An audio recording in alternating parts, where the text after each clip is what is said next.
Here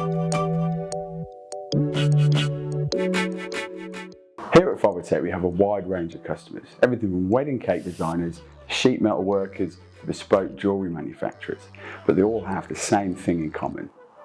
They're selling a product online, meaning they need good quality product photographs.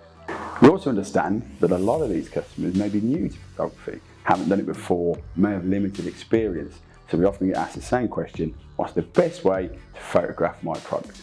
So I'm going to show you 3 really simple ways that you can photograph any product, either at home, in the corner of the office, in the corner of the warehouse, wherever you need to do it, for use on Amazon, your website, eBay, whatever marketplace you might be using. So I'm going to be using the Fovitec 5 bulb head as part of a 3-head kit, including a boom arm. It's a fantastically simple kit to use, no need to sync anything, and works with any camera, including your mobile phone. The big advantage to using continuous lighting is that what you see is what you get. So you can position the lights and you can see what the shadows are doing. Unlike flash, there's no need to sync or use of meter readings or anything like that. We're going to be using a range of cameras for this. We're going to be using a Canon as our DSLR and a Sony as a mirrorless, but also I'll be taking every photograph with my phone as well, so you can see what the comparisons are like. During these setups, I'm going to be using 3 lights. I'm using a main light. This is the most powerful light source. I'm going to be using a fill light. This is to fill in shadows. I'm going to be using something called a catch light or a hair light, which is to bring a small amount of light to a different area to bridge gaps and to fill in the shadows. Start off with your background. This style of photography works really well with a textured background or a patterned background, maybe a wooden floor or a cool carpet or maybe even some coloured paper.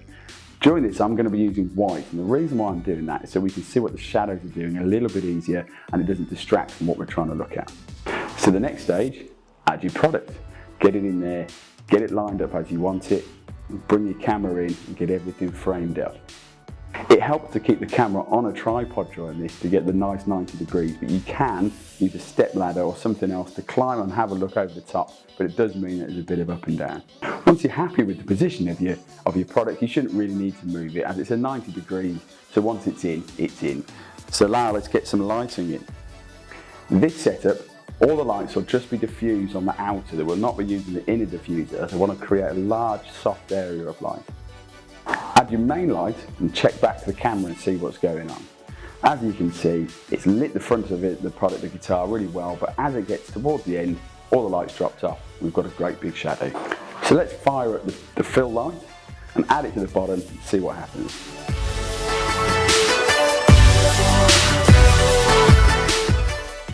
As you can see, it's softened the shadows, it's lit at the bottom, but it's also had quite an interesting shine to the guitar itself. What we need to do now is to add our catch light to bridge the gap between the main light and the fill light. To fill in that little dark area, soften the shadows a little bit more.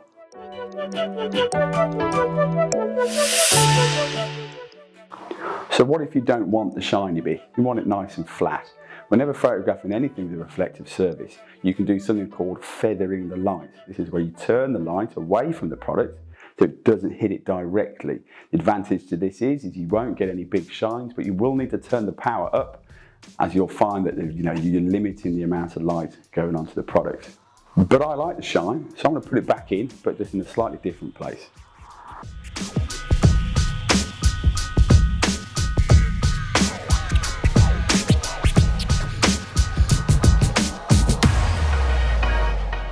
The next setup we're going to be doing is a staple for all e-commerce. It's the white cutout background with what's called an infinity cove. Now, an infinity cove is not as interesting as it sounds or as technical. It's quite simply just a cove where the wall meets the floor in a seamless connection. I'm going to be using a product table. These are relatively cheap, a fantastic thing to use if you're going to be doing a lot of this sort of work. When doing this type of photography, consistency is key. What you don't want is a wide selection of very similar products, but the lighting and the angle of every shot is slightly different, because this can look quite unprofessional. So first things first, let's get our product table in and get that set up. Then we're going to bring in our camera, and we're going to bring in our product, and we're going to get everything framed up. The main light, I will just be using the outer diffuser, as again I want to create a nice big area of soft light. Once that's in, back to the camera, check what it looks like.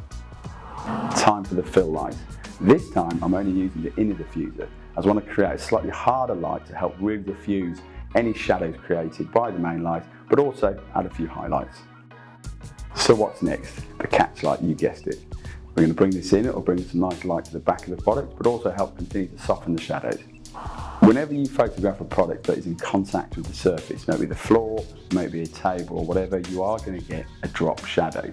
This can look really cool if you soften it and make it look nice, but also some people, if you're going to do a lot of this, don't want to spend hours cutting out and want to remove the shadow completely. If you are going to do this, it can make sense to invest in a fourth light. This will sit underneath the table and will help almost completely eradicate the shadows, making cutouts a lot easier. If you're like me, when you're creating this style of image, you can get all your lighting and everything set up, and then you're not happy with the position of the product. It's key that you spend a little bit of time getting it just as you want it. Yes, this is frustrating, but pays dividends in the long run.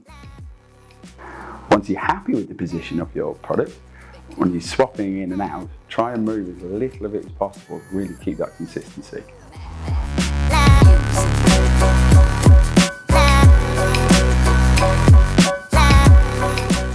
The third setup is going to be a bit more stylized, designed for home pages, banners, social ads, that kind of thing. We're going to take a bit more time setting up.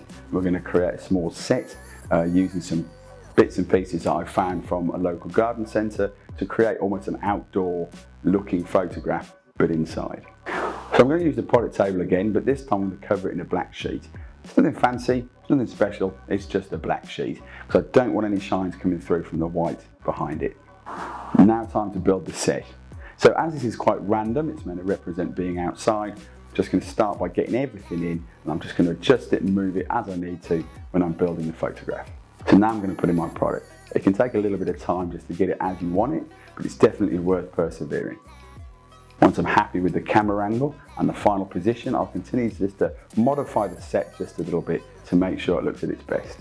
Now this time, using a main light, it's going to be completely undiffused, so it's just the bare bulb. The reason why I'm doing this is I want to create some really hard shadows and contours in the stones and in the details of on the set itself. Now I am having to again feather this light because the watch face is shiny. I don't want any reflection. Yes, you can turn the light down, but all you'll have is a slightly less powerful reflection and you will lose some of the nice contours and shadows that we created. The fill light is just using the outer diffuser again feathered, just so we can soften the edge slightly and bring a little bit of light inside the strap.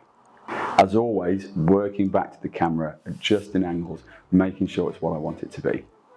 Then in comes the catch light, the third light. We're going to bring it at the top, just to light up the top of the watch and the back of the set.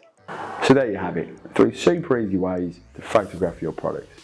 Hopefully this will help you get up and running and give you enough confidence to shoot really good, high quality photographs of just about anything. So in the information below, you'll find links to all the products used during this video to create these photographs. You'll also find a link to a blog that discusses everything in a bit more detail, but also you'll be able to see the side-by-side photographs as the images build, and also you'll be able to see the difference between the DSLR, the mirrorless, and also the mobile phone shots that I took, hopefully making things a bit easier for you.